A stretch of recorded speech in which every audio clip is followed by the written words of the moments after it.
Sutra de la perfección de la sabiduría en 8000 líneas, capítulo 19, la diosa del Ganges, la coproducción condicionada. Subhuti, si un bodhisattva logra la completa iluminación, ¿eso es debido a la producción del primer pensamiento de la iluminación, o es debido al último pensamiento de la iluminación? Estas dos acciones del pensamiento no pueden ser sintetizadas en ninguna parte, y por lo consiguiente, no pueden cooperar a la hora de producir un resultado. ¿Cómo puede tener lugar una acumulación de las raíces de virtud de un bodhisattva? El Señor, ¿qué piensas? Subhuti, la mecha de una lámpara de aceite encendida es quemada por el primer contacto de la llama, o por el último contacto de la llama. Subhuti, no es así, oh Señor, no es quemada por el primer contacto de la llama, ni independientemente de ello, y tampoco es quemada por el último contacto de la llama, ni independientemente de ello. El Señor, entonces, ¿esa mecha ha sido definitivamente quemada?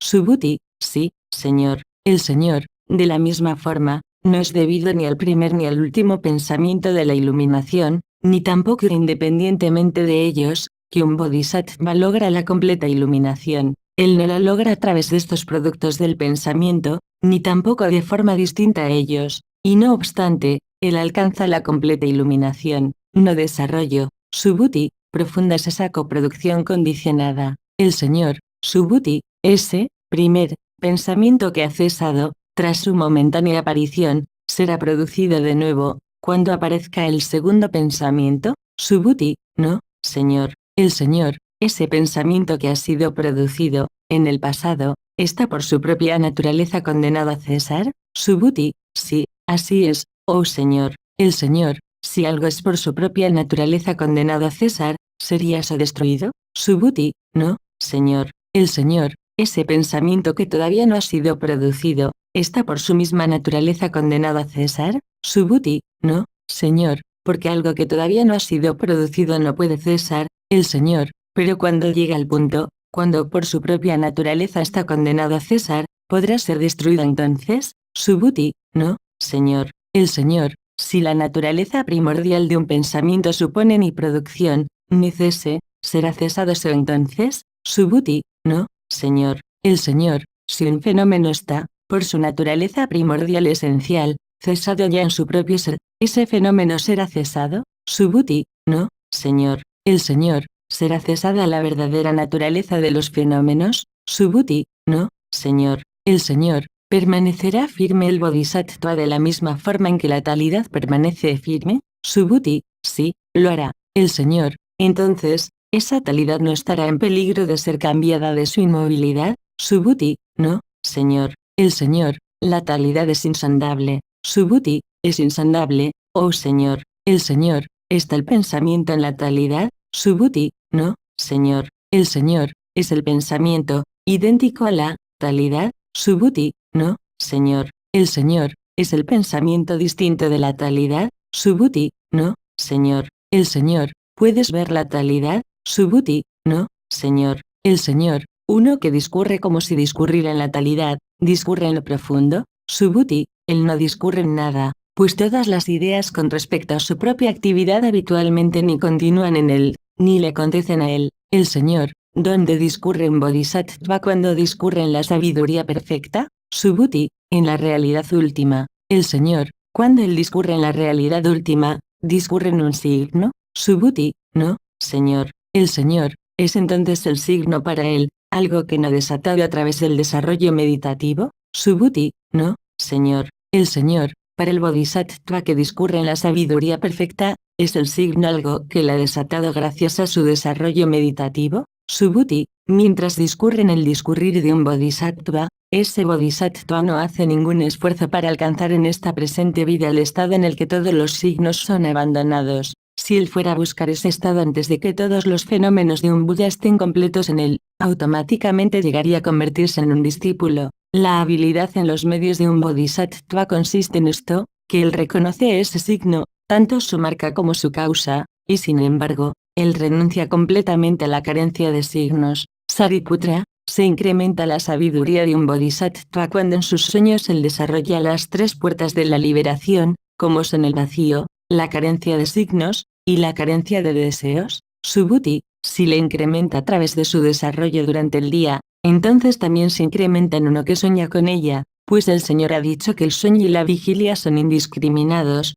esencialmente lo mismo. Si un bodhisattva que ha recibido la sabiduría perfecta, discurre día a día en la sabiduría perfecta, entonces también en sus sueños permanece completamente cerca de la sabiduría perfecta, y la desarrolla entonces en abundancia. Sariputra, si alguien en sus sueños comete un hecho, virtuoso o no virtuoso, eso será añadido al montón o acumulación de su karma, Subhuti, en la medida en que el Señor ha enseñado que últimamente todos los fenómenos son como un sueño, en esa medida, desde el punto de vista de la realidad última, ese hecho no será añadido a su montón o acumulación de karma, pero por otro lado, desde el punto de vista de la realidad empírica, ese hecho será añadido al montón o acumulación de karma, si después de que la persona se ha despertado, vuelve a pensar en el sueño, y conscientemente forma la noción de que quiere matar a alguien. ¿Cómo hace eso? Durante su sueño, puede haber quitado la vida, y después de que ha despertado, piensa sobre ello de esta forma, comillas, es bueno que él haya sido matado,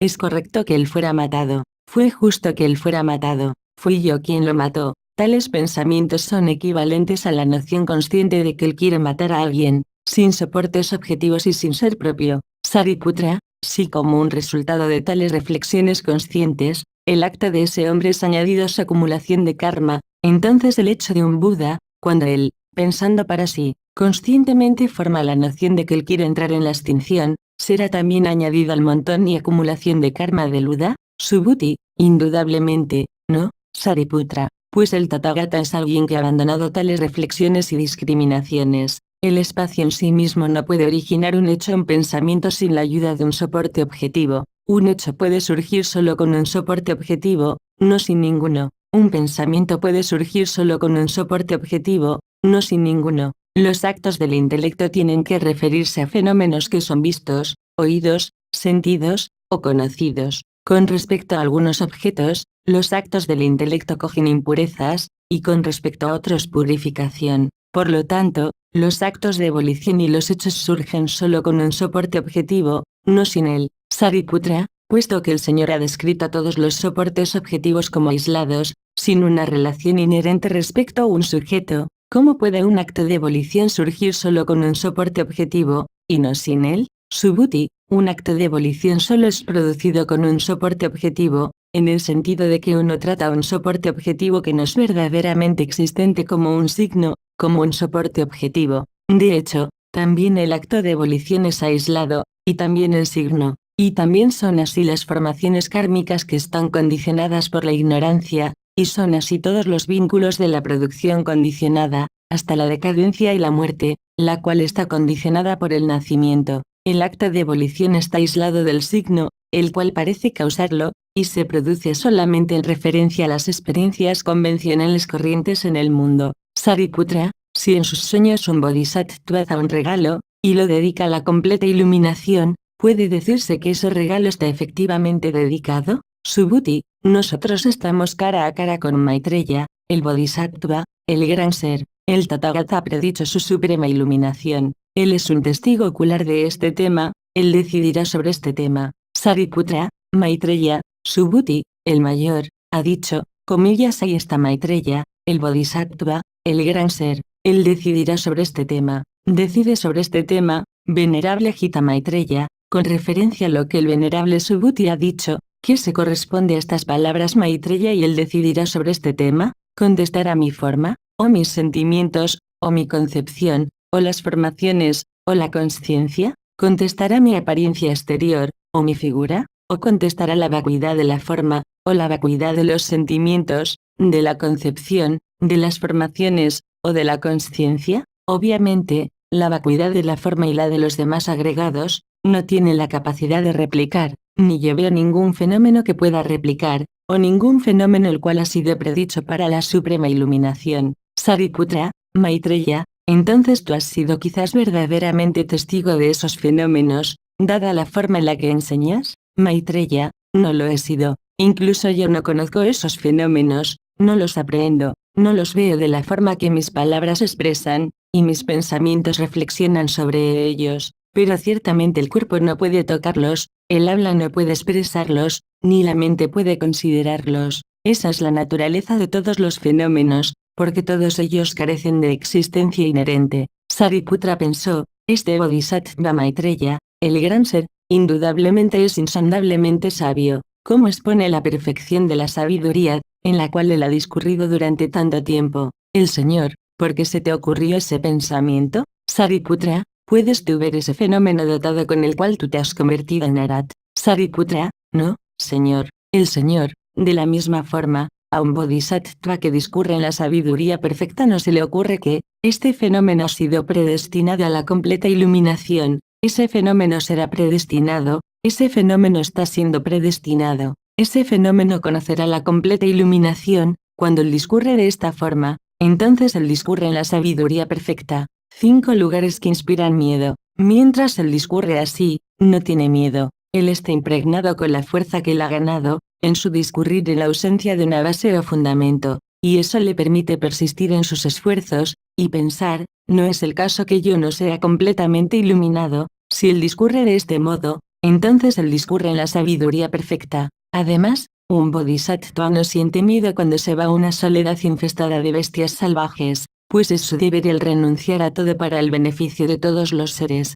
Por lo tanto, él debería de reaccionar pensando, si estas bestias salvajes me devoran, entonces ese sería mi regalo para ellas. La perfección de la generosidad llegaría a estar más perfeccionada en mí, y estaré más cerca de la completa iluminación. Y después de que haya logrado la completa iluminación, yo tomaré las medidas para que en mi campo de Buda no haya ningún animal, que uno ni tan siquiera tenga la noción de ellos, sino que todos los seres vivirán de comida celestial. Además, un bodhisattva no debería de tener miedo si se encuentra en una soledad infestada de ladrones, pues los bodhisattvas encuentran placer en la práctica virtuosa de renunciar a todas sus pertenencias. Un bodhisattva tiene que abandonar incluso su cuerpo, y tiene que renunciar a todo lo necesario para vivir. Él debería de reaccionar ante el peligro pensando, 362, si estos seres me quitan todo lo necesario para vivir, entonces que ese sea mi regalo para ellos. Si alguien me robara lo necesario para mi vida,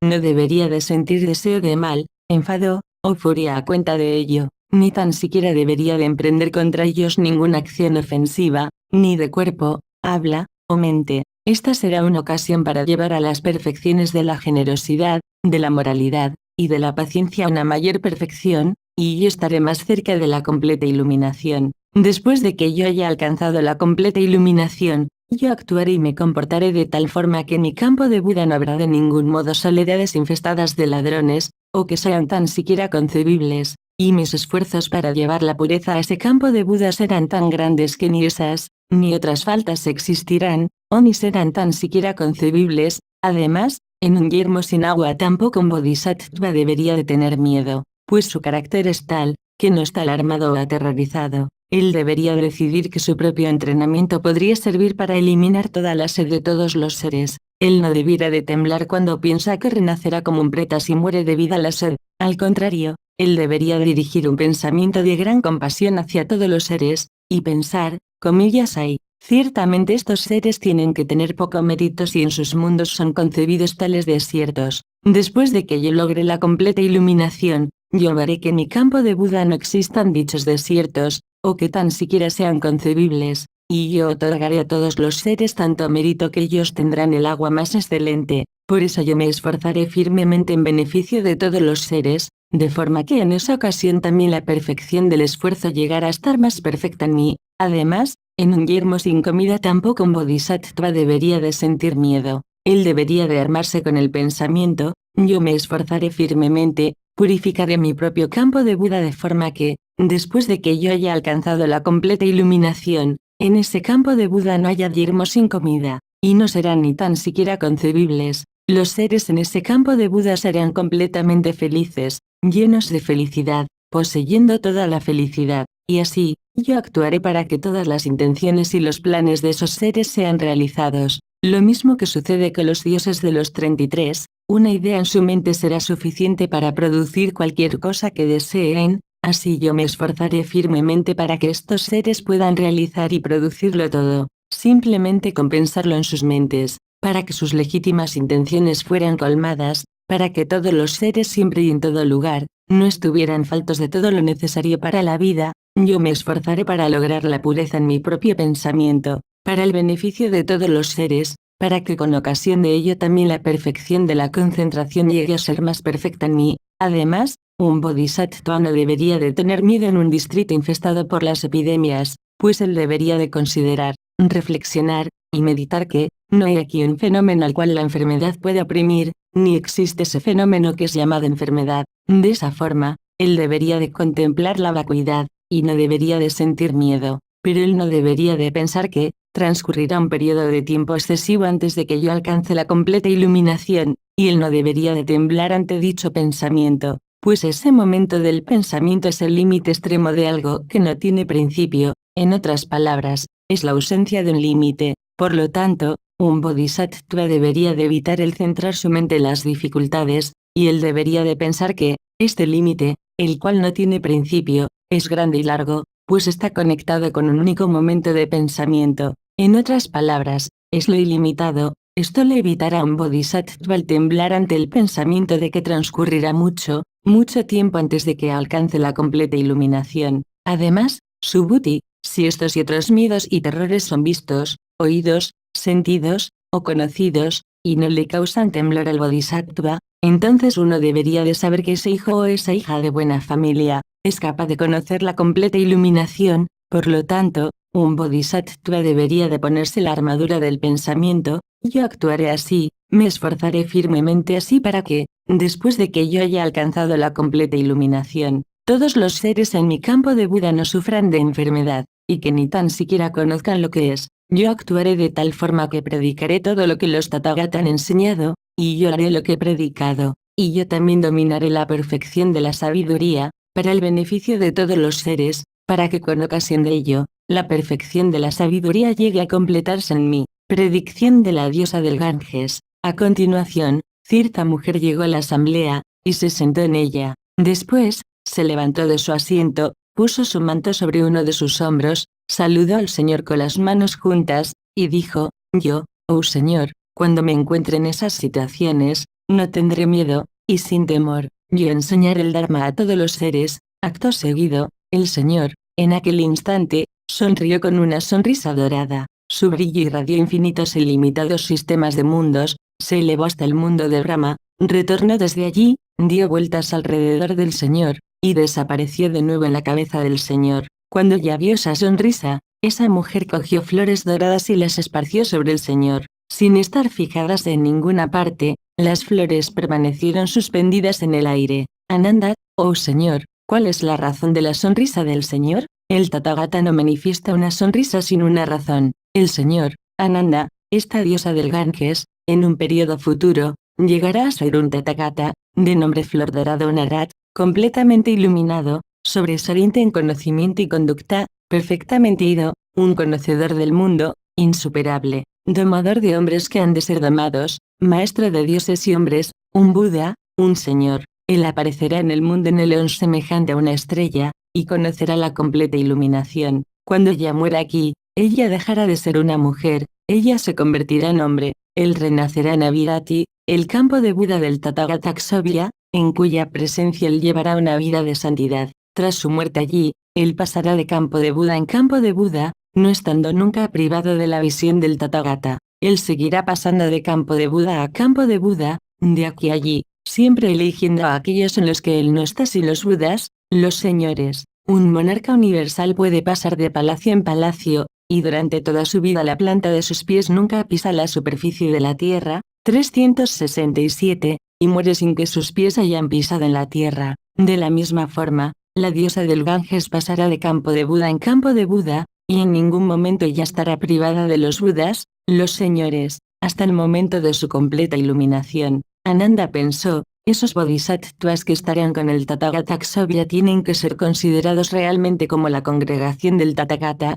El Señor leyó los pensamientos de Ananda, y dijo: así es, Ananda. Aquellos bodhisattvas que llevan la vida de santidad en el campo de Buda de Akshobhya, el Tathagata, deberían de ser conocidos como emergidos del fango, como habiéndose aproximado a la realización de la iluminación. En suma, Ananda, la comunidad de los discípulos del Tathagata Flor Dorada no estarán limitados por ninguna medida, pues sus discípulos serán tan numerosos que no habrá medida para ellos. Al contrario, ellos tendrán que ser denominados como inmensurable, incalculable, en suma, Ananda. En ese tiempo, en esa ocasión, en ese campo de Buda no habrá soledades infestadas de bestias salvajes, o con ladrones, o yermos sin agua, ni distritos infestados por epidemias, ni yermos sin comida. Todos estos, y todos los demás lugares desagradables no existirán, o serán tan siquiera concebidos en ese campo de Buda. Es completamente cierto que después de que el Tathagata Flor Dorada haya conocido la completa iluminación, todos estos tipos de lugares que inspiran miedo y terror no existirán más,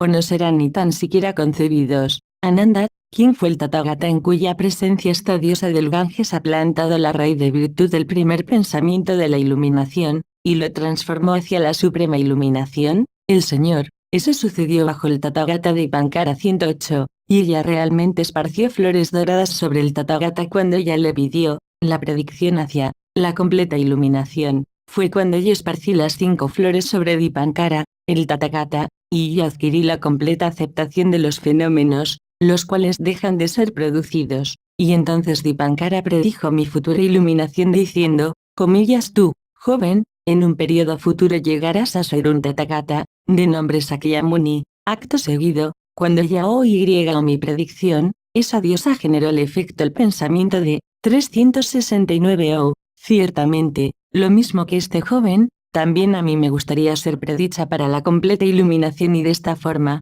Ananda, en la presencia del Tathagata Dipankara, esa diosa plantó la raíz de virtud del primer pensamiento de la iluminación, y lo transformó hacia la completa iluminación. Ananda, ciertamente, como alguien que ha hecho las preparaciones necesarias, como alguien que ha alcanzado el nivel necesario, esta diosa del Ganges ha sido predicha para la completa iluminación. El Señor, así es Ananda, como tú dices.